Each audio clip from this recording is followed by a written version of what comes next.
ఏంట్రా అన్నవరం పూజిచ్చి నిలబడ్డావు. అరటిగా లోపల తీసుకురా. నేను తీసుకురానండి. ఏ నన్ను తీసుకెళ్ళమంటావా? మీరు తీసుకెళ్తారు, లోపల పెట్టుకుంటారు, మీ ఇష్టం. ఏమైందిరా నీకు? ఏమైందంటారేంటండి? లోపల నా గుండెలకు వస్తున్న ఎంకం ఉందండి. అది నన్ను ఎంత మోసం తెచ్చిందో తెలుసా అండి? ఆ విషయం నేనే మర్చిపోయాను. ఒరే అన్నవరం, తమరు మాత్రం వెంకమ్మను మోసం చేయలే? నేనే మోసం చేశానమ్మా. అదేనమ్మా, 100 ఎకరాల పొలం ఉంది, 200 ఎకరాల పొలం ఉంది అని చెప్పావు కదా. అందుకని నోరు మూసుకుని లోపలికి వచ్చి వెంకమ్మ నాకంటే ముందు నువ్వు పెళ్లి చేసుకో. ఆ తర్వాత రుక్మిణి నేను పెళ్లి చేసుకుంటా. అరటిగా తీసుకురా. నేను రాను. మీరని చెప్పినా నేను రాను. రావా? రాను. అయితే రామన్న చౌదరి గారికి చెబుతా. వద్దు వద్దయ్యో. తీసుకురా. నమస్కారం అండి.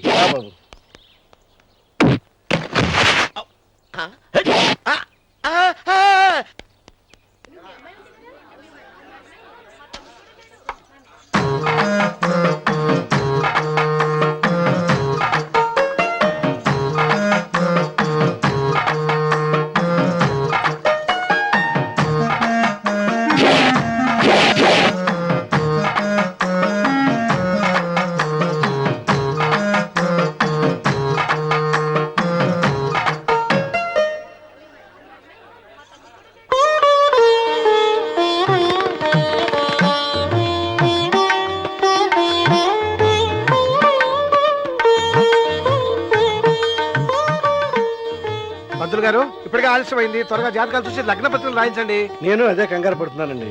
ఇప్పటికే ఆలస్యం అయిపోయింది, మంచి ముహూర్తం దాటిపోతుందేమోనని. మీరు మాత్రం ఏం చేస్తారండి? మీ ఊరు నుంచి బయలుదేరి రావాలంటే ఒకవైపు కొండ, ఇంకోవైపు చెరువు, మధ్యలో ఆలయం. ఆలయం లేకపోతే సమయానికి వచ్చి ఉండేవాళ్ళుగా.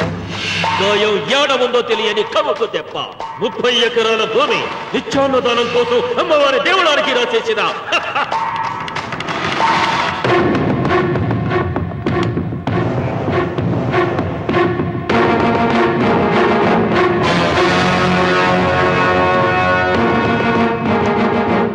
బావగారు ఏదో ఆలోచిస్తున్నారు. లాంఛనాలు ఏమన్నా కావాలంటే చెప్పమనండి. ఏమిట్రా ఇంకా ఆలోచిస్తున్నావు? రావుడు, వాళ్ళంతా కంగారు పడుతున్నారు. శుభం.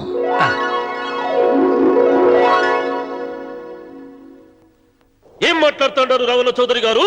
ఆలయం కూలగొట్టించి రోడ్డేయించాలా? ఇన్ని సంవత్సరాలుగా మన గ్రామం కుగ్రామంగా మిగిలిపోవటానికి రహదారి సదుపాయం లేకపోవడమే కారణం. ఇదిగో 6 మైళ్ళ పొడవున రోడ్డు వేయించడానికి ప్లాను సిద్ధం చేశాను. దీని మూలంగా నేను 120 ఎకరాల పొలాన్ని పోగొట్టుకుంటాను. అది సరేనండి, మరి ఆలయము? పదవిలో ఉన్న వాళ్ళు ఆలోచించవలసింది ఆలయాన్ని గురించి కాదు, ప్రజల శ్రేయస్సు గురించి. ఒక పక్క కొండ, ఇంకొక పక్క చెరువు, మధ్యలో ఆలయం. దాన్ని పడగొట్టకపోతే ఇంకో 6 మైళ్ళ దూరం ఎక్కువ పెరుగుతుంది. అది అమ్మవారి ఆలయము. నోరు లేని అమ్మవారి కంటే నోరున్న జనం గొప్పవాళ్ళు. రోడ్డు లేకపోబట్టే ఈ పల్లెలోని పేద ప్రజలు పండించుకున్న కూరగాయలు పట్టణానికి తీసుకెళ్లలేకపోతున్నారు. వాళ్ళ బాగు కోసం రోడ్డు వేయించి తీరుతాను. దానికోసం ఏమైనా చేస్తాను. ఏం చౌదరి గారు, మీ ఇంటి మొగల శివలింగం అన్నే ఉండాలా? దానికి దినాము పూజలు పురస్కారాలు జరుగుతాండాలా? అమ్మవారి దేవళం మాత్రం కూలగొట్టాలనా? మీరు మీ ఇంటి ముందున్న శివలింగాన్ని పీకి పారేయండి, అప్పుడు ఆయన ఒప్పుకుంటాడు. నువ్వు ఈ మాటను అంగీకరిస్తున్నావా? ఒప్పుకోండి సాంబశివరావు గారు. ఈయన శివలింగం జోలికి ఏమాత్రం పోతాడో నేను చూస్తాను. కానీ ఏమి, ముందు శివలింగం పడగొట్టరి, ఎరుక సిరి ఆలయం గోడ మీద పలుగు వెయ్యరి.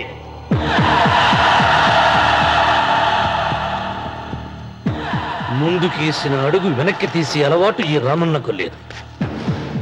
నేను మడమ తిప్పను.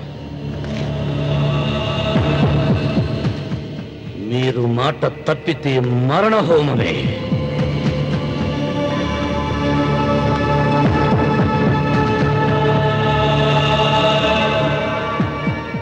ఊపు చూస్తా ఉంటే శివలింగాన్ని పీకి పారేసెట్టే ఉండాడే. అయితే సాంబశివరావు గారి 30 ఎకరాలకు ఎసరే. ఆ ఇంటి ముందుండేటిది మామూలు రాయి కాదయ్యా, మహిమగల శివలింగము.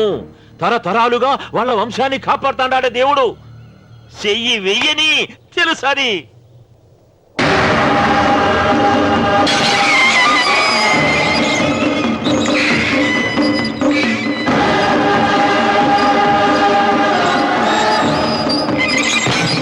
త్వరగా పైన అయ్యగారు వీధి గుమ్మం నుంచి వస్తున్నారమ్మా. వీధి గుమ్మం నుంచి వస్తున్నారు. నల్లరాయిని పెకిలించండి.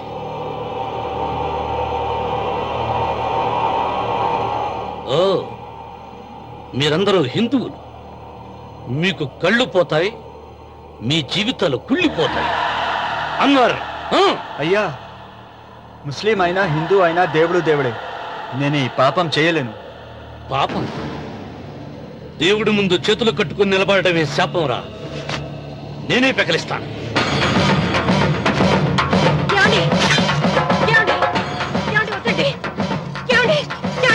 సీత, ఉత్తమ జాతి స్త్రీ ఒక్కసారి కోరిక కోరుతుంది, రెండోసారి అడగకూడదు.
నీ తాత ముత్తాతల కాలం నుంచి ఉన్న స్వయంభూలింగాన్ని తీసేసి మహాపరాధం చేశావు. ఏ ఈశ్వరుడు నీ కుటుంబాన్ని వంశాన్ని మూడు కళ్ళతో చల్లగా చూస్తున్నాడో ఆ శివుడికి నువ్వు కోపం తెప్పించావు. మాట వేయించడానికి నువ్వే వడివిరా, భగవంతుడే వేయిస్తాడు. అమ్మవారి ఆలయాన్ని నువ్వు తాకలేవు. మళ్ళీ శివరాత్రి నాటికి నీ స్వహస్తాలతో నువ్వు ఆ స్వయంభూలింగాన్ని తీసుకొచ్చి యథాస్థానంలో ప్రతిష్ఠించకపోతే నీ వంశం నిర్వంశమైపోతుంది.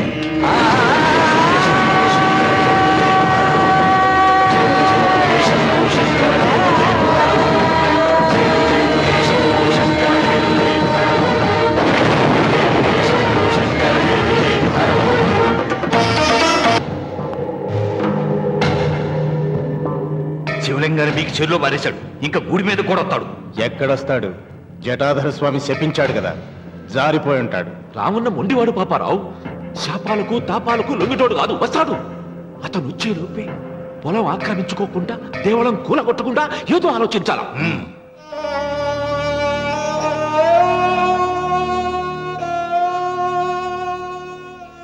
అన్నయ్య, ఆయనతో మాట్లాడే ధైర్యం నాకు లేదు. నువ్వైనా మాట్లాడి మళ్ళీ శివలింగాన్ని ఇక్కడ ప్రతిష్ఠించమని చెప్పు. వాడిని గురించి నాకంటే నీకే బాగా తెలుసమ్మా. వాడు నా మాట వింటాం. నాకు భయంగా ఉందన్నయ్య. ఆపద ఏ వైపు నుంచి వస్తుందో ఏమిటో.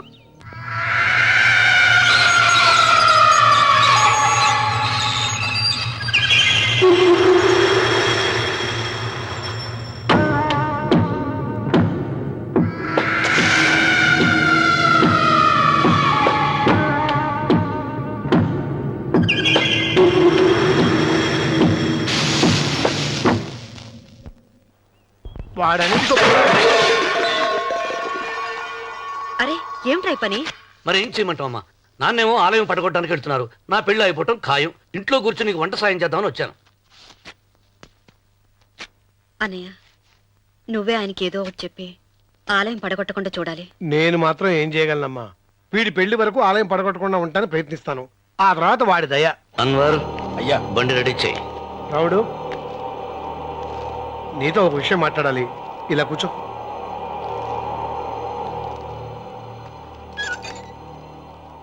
ఆలయం విషయంలో నీ పంత మానుకోవా? అయ్యా, రేపు అన్నయ్య పుట్టినరోజు కదా, ఎవరైనా కొత్తగా పెళ్లి చేసుకున్న జంటలున్నారేమో చూడు. అలాగే. ఆగండి, నేను చెప్పేది వినండి.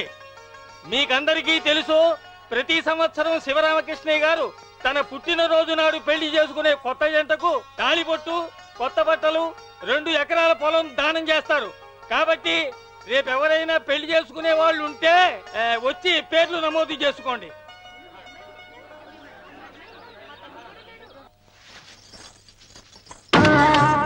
పర్వాలేదులే, భగవంతుడు చల్లగా చూసుంటే శోభనం గదిలో నీ కొంగుముడి విప్పాల్సిన వాణ్ణి. డబ్బుందని రామనని పెళ్లి చేసుకున్నావు కదా. భిక్షపతి, నేను నీ వదిన్ని. కళ్ళు పోతాయా? పోనీ, నిన్ను అనుభవించాక కళ్ళేమిటి? ప్రాణం పోయినా పర్వాలేదు. నోర్మి. ఏంట్రా, ఏం చేస్తున్నావు ఇక్కడ? ఏం లేదు నాన్న, పాలేమన్నా ఉంటే ఒక బిందెడివ్వు, నేను కూడా శివలింగం మీద పోస్తాను అంటే నోర్మి అంటుంది. మూసా పోస్తాను వదినా. ఏమా, వాడేమన్నా వాగాడా?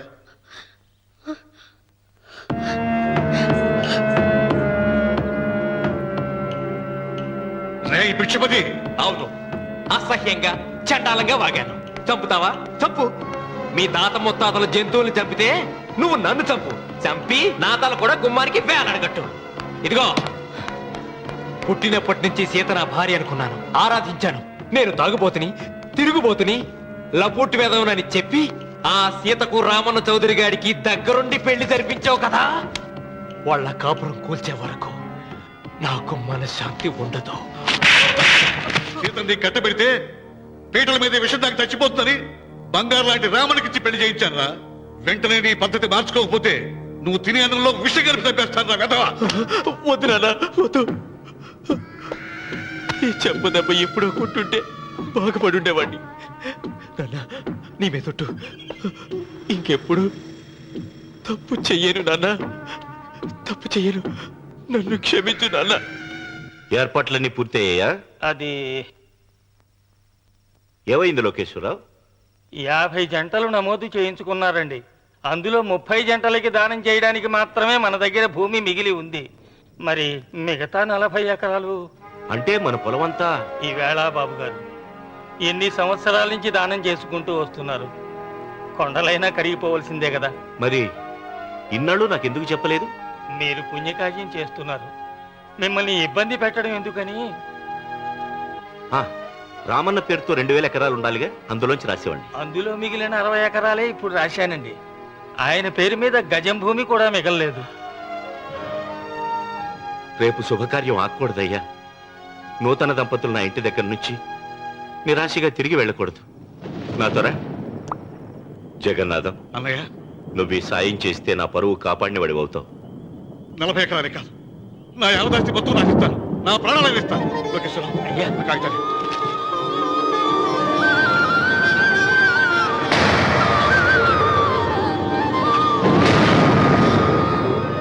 మీ కుటుంబం 10 కాళ్ళ పాటు చల్లగా ఉండాలయ్యా.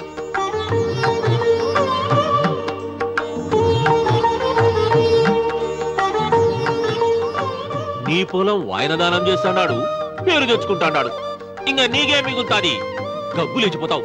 తొందర పడకు, చూస్తావుగా. ఒరే రావుడు, ఈ భోజనాల కార్యక్రమం చూస్తుంటే నాకు తిరుపతి దేవస్థానం గుర్తుకొస్తోందిరా.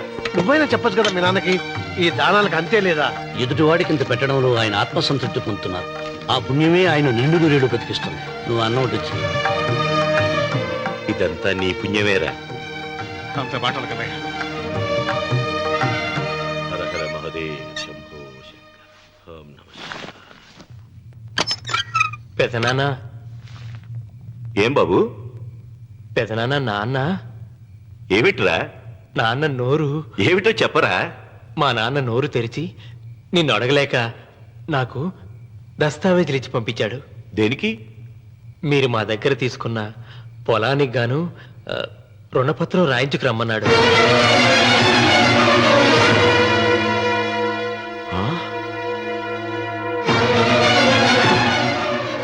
నా తమ్ముడు రుణపత్రం అడిగాడు. అయ్యో, సంతకం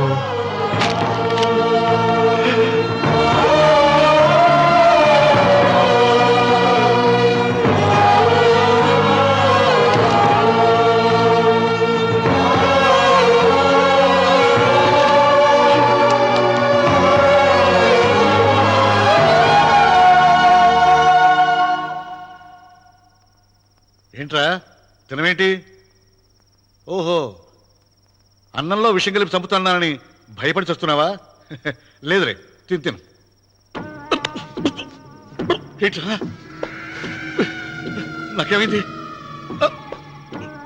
నువ్వు అన్నంలో విషం కలిపి నన్ను చంపుతానన్నావు కదా, ఆ పాపం నీకెందుకు అంటగట్టాలి అని నేనే నా అన్నంలో విషం కలుపుకున్నాను నాన్న. పొరపాటుగా పళ్ళాలు మారాయి. నాన్న, ఎలాగో చచ్చిపోతున్నావు కదా, నీకు రహస్యం చెప్పనా? ఇంతకు ముందే మీ అన్నయ్య చేత దొంగ దస్తావేజీల మీద సంతకం పెట్టించుకున్నా. వాళ్ళని వీధిలోకి తీసుకొస్తా.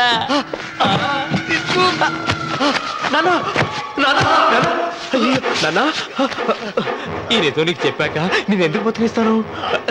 నాన్న, చిన్నప్పుడు నీ గుండెల మీద ఆడుకుంటే తెగ ఆనందపడేవాడు కదా, పోయేటప్పుడు కూడా ఆడుకుంటా ఆనందపడే. చల్ చల్ గుర్రం చలాకి గుర్రం, చల్ చల్ గుర్రం చలాకి గుర్రం, చల్ చల్ గుర్రం చలాకి గుర్రం, చల్ చల్. నాన్న,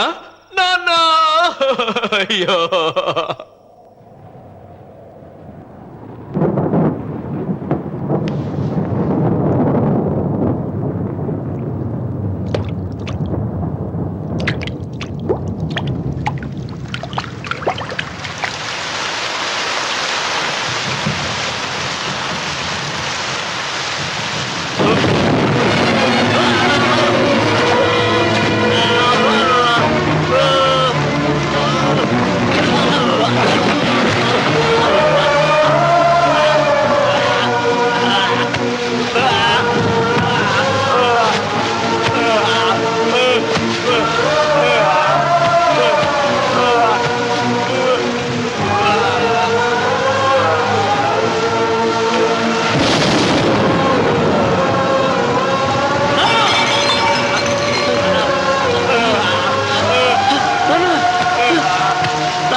తొందరగా పోలీసుగా.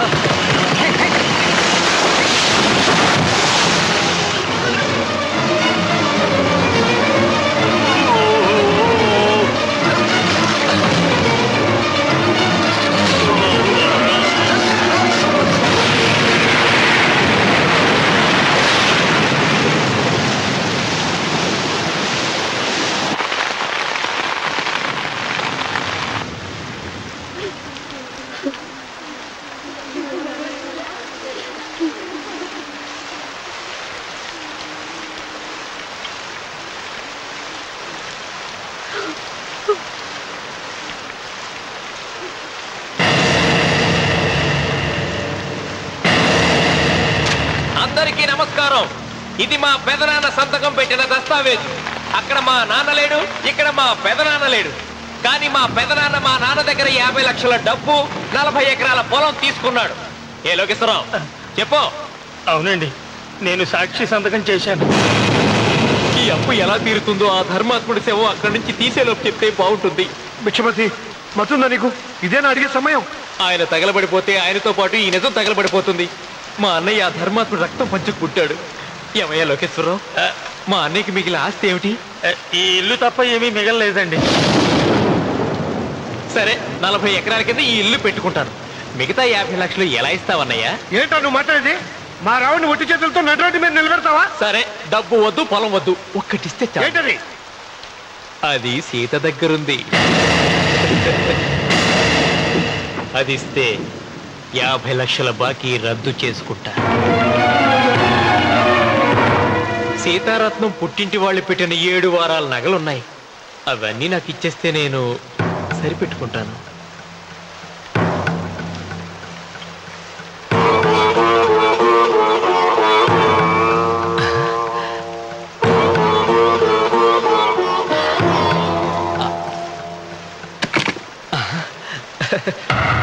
అదేమిటి, నీ మెళ్ళ ఉన్న మంగళసూత్రం బంగారం కదా, అది కూడా తీసిపెట్టు.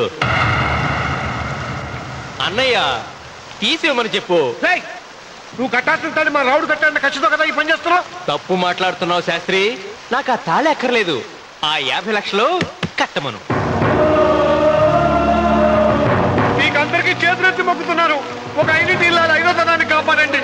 మీకోసం తన సర్వస్వాన్ని మీకు దానం చేసి కొడుకును ఒట్టి చేతులతో నిలబెట్టాడు మా శివరామకృష్ణ గారు. మీరందరూ ఇంటి మూలంగా లాభం పొందిన వారే. ఆ ఇల్లాను మంగళసూత్రం తీయకుండా కాపాడండి. దయచేసి మీకు కొంచెం సహాయం చేయండి. పంతులు, నీకేమైనా సిగ్గుండగా? కడుపుకు అన్నం తింటాడావా, గడ్డి తింటాడావా? దానం ఇచ్చినేటిది తిరిగి పీక్కుంటావా? నీ అమ్మాల కలుగాల పెట్ట. ఊరికేనే ఇచ్చాడా? పుణ్యం కోసం ఇచ్చాడు. దచ్చాక తిరిగి ఇవ్వమంటే ఎలాగండి? ఎవడు దానం చేయమన్నాడండి? ఒళ్ళు కొవ్వెక్కి దానం చేశాడు. అన్నం పెట్టి తిన్నది కక్కమంటే ఎలాగండి? సోము తమ్ముడిది సోకేవా అన్నగారు అనుభవించారన్నమాట. ఏమి నిలబడి చూస్తాడారు సిగ్గు లేకుండా? ఈయనే ఉంటే మనకున్నేటి అని విక్కుంటారు, మనం వచ్చే పట్టుకొని అడుగు తినాలి. ఏం చూస్తాడే?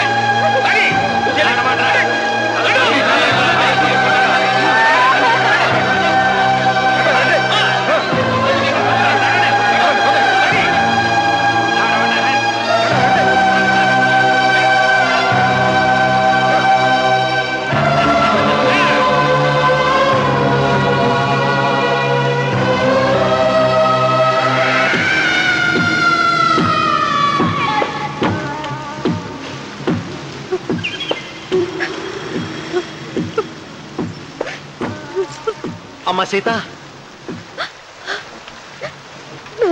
భిక్షపతి, మా వియ్యంకుడు బాకీ ఉన్న 50 లక్షల డబ్బు, 40 ఎకరాల పొలం నీకు నేనిస్తాను, సరేనా?